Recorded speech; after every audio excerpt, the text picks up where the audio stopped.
Bueno, la historia de Así matamos a Monseñor Romero fue muy, muy especial.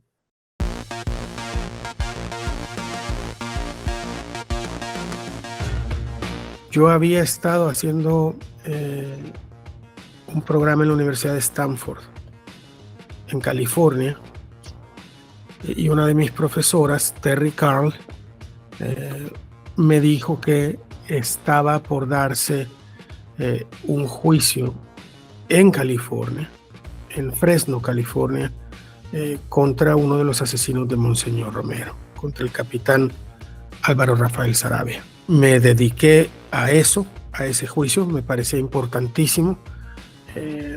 A través de Terry Carl, de la profesora Carl, pude tener acceso al expediente, pero el capitán Saravia desapareció de la faz de la tierra, no se presentó a su juicio. Entonces, cuando el juicio terminó, que lo condenaron en ausencia, en un caso extraordinario de la justicia que lo consideró responsable de crímenes de la humanidad por el asesinato de una sola persona, en un caso que creo que no tiene precedentes, que el asesinato de una sola persona adquiere estas dimensiones en un tribunal. Y entonces empecé a buscar al capitán Saravia. Lo busqué primero en Modesto, el lugar donde él vivía. Me di cuenta que trabajaba en una venta de automóviles usados hasta que desapareció, y que desapareció un día sin avisarle en aquel momento a su esposa. Se llevó simplemente su llave, su billetera, como todos los días cuando iba a vender carros, pero nunca volvió, desapareció. Cuando me cansé de buscarlo, hablé con Almudena Bernabeu, que era la jefa de abogados del juicio contra él. Y le dije a Almudena, este señor no puede huir el resto de su vida. Si está vivo, tarde o temprano te va a llamar para hacer un trato con vos, para, a cambio de algunos beneficios, supongo, dar información, porque no puede huir el resto de su vida. Y para mi sorpresa, un par de años después, o 3 años después, ya no recuerdo, sonó mi teléfono y era Almudena diciéndome: no me lo vas a creer, pero pasó exactamente lo que habías previsto. Se comunicó conmigo, hemos estado viendo los términos de un acuerdo al que no hemos llegado, pero le comenté que tenías interés en hablar con él y ha admitido verte. No ha admitido hablar con vos, pero quiere conocerte. Y entonces vino en aquel entonces el director del Instituto de Derechos Humanos de la UCA, Benjamín Cuellar, y me dijo, vámonos juntos. Me ha dicho Almudena que Saravia ya autorizó que vayas a verlo. Me dijo que él me iba a dictar el libro que él quería y que yo lo escribiera. Y yo le dije que yo no estaba ahí para eso, que para eso lo que necesitaba era otro tipo de personas, que yo no iba a escribir su libro, sino mi propio material periodístico, que si él quería hablar conmigo, yo lo que quería era hacerle algunas preguntas. Yo le dije, mire, yo de verdad lo que quiero es simplemente hacer un reportaje y hacerle unas preguntas.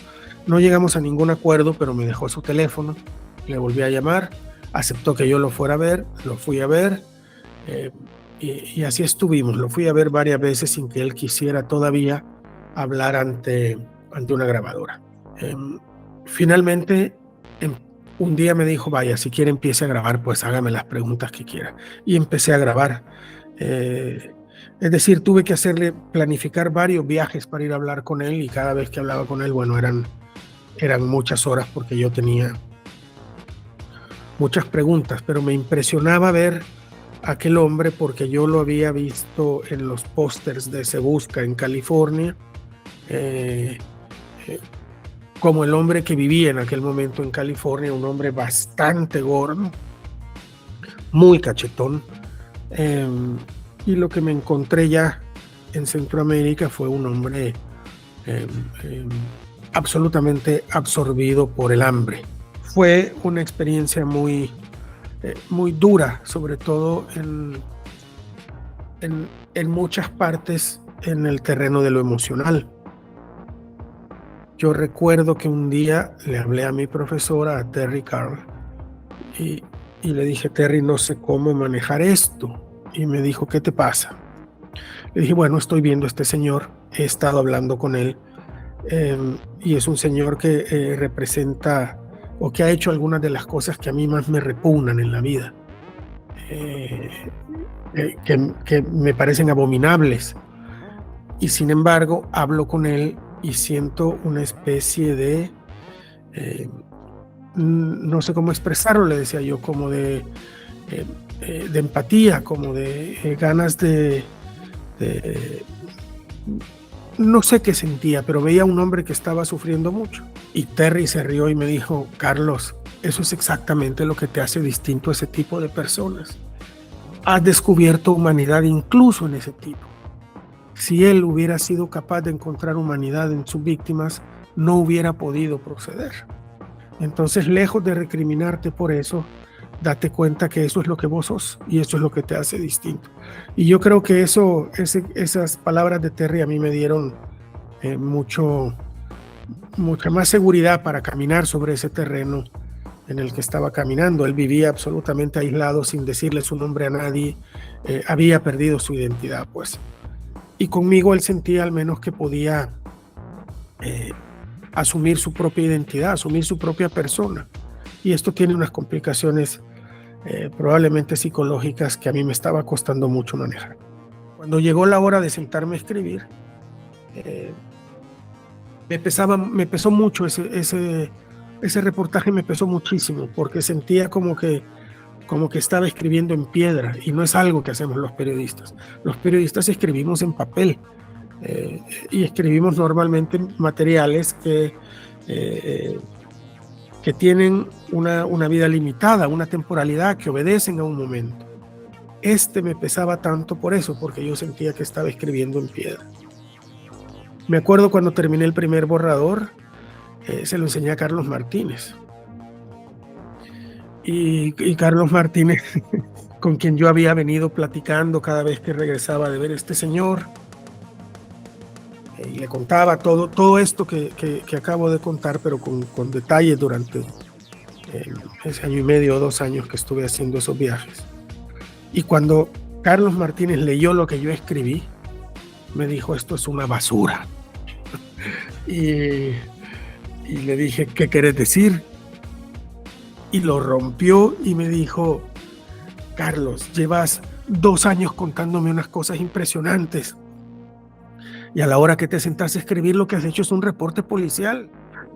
Entonces volví a empezar, y eso es, y el producto de ese volver a empezar, con las indicaciones de Carlos Martínez, se llama Así matamos a Monseñor Romero, porque nadie hablaba ya de esto, que esa nota iba a ser poco leída. Ya digo, lo que me preocupaba era las dimensiones históricas del material, no las dimensiones contemporáneas. Para mi sorpresa, publicamos una noche, creo que fue 22 de marzo, si no me equivoco, de 2010, 1 o 2 días antes del aniversario, porque en aquel entonces publicábamos solo los lunes, el lunes antes del aniversario. Y para mi sorpresa, de repente se cayó la página del Faro. Alguna gente empezó a decir que el gobierno nos había hackeado la página y nos la había tumbado para que nadie leyera la verdadera historia del asesinato. Lo que pasó fue mucho más hermoso. Fue tanta la gente que intentó entrar a leer ese reportaje esa noche, que el servidor se cayó porque no tenía la capacidad de recibir a tantos visitantes. El encargado de sistemas en el Faro en aquel momento contabilizó más de 200,000 intentos de entrar a leer ese reportaje. Fue una respuesta muy hermosa. Claro, eso es lo que se llama morir de éxito, por eso se nos cayó el servidor, por toda la gente que quería entrar a leer el reportaje. Y luego pasaron otras cosas que por supuesto fueron muy emocionantes. Como no se podía leer en el Faro por las razones que fueran, y con la gente pensando, porque la gente creía que había una conspiración detrás de nuestra caída, lo empezaron a reproducir en otras páginas. Creo que fue nuestro primer material que fue verdaderamente viral. Entonces decían, se cayó el faro, lo hackearon. No se utilizaba esa palabra, pero les tiraron el servidor. Pero no se preocupen, yo lo he publicado en mi blog, yo también lo he publicado en esta página. Fue una cosa que a mí me conmovió mucho, pues me conmovió muchísimo la publicación de ese material, que afortunadamente sí despertó mucho más interés del que yo en mi ignorancia pensaba que podía despertar, y hasta la fecha sigue siendo no solo el material más leído en la historia del periódico, sino que cada año repunta como uno de los materiales más leídos, lo cual es particularmente sorpresivo en estos últimos años que nuestro periódico ha publicado algunas piezas yo creo muy importantes y con altos estándares, tanto narrativos como periodísticos.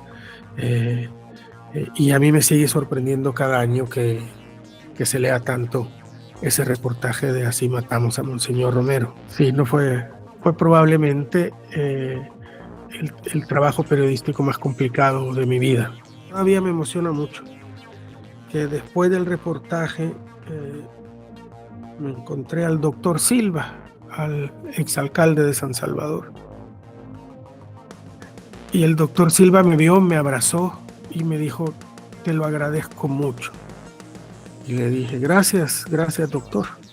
Y me dijo, es que vos no sabes lo que has hecho, me dijo. Para nosotros en aquel momento, Saravia y sus secuaces eran unos monstruos que nos andaban buscando para matarnos. Y a esos monstruos, me dijo, me los hiciste chiquititos. Y me abrazó con las lágrimas en los ojos.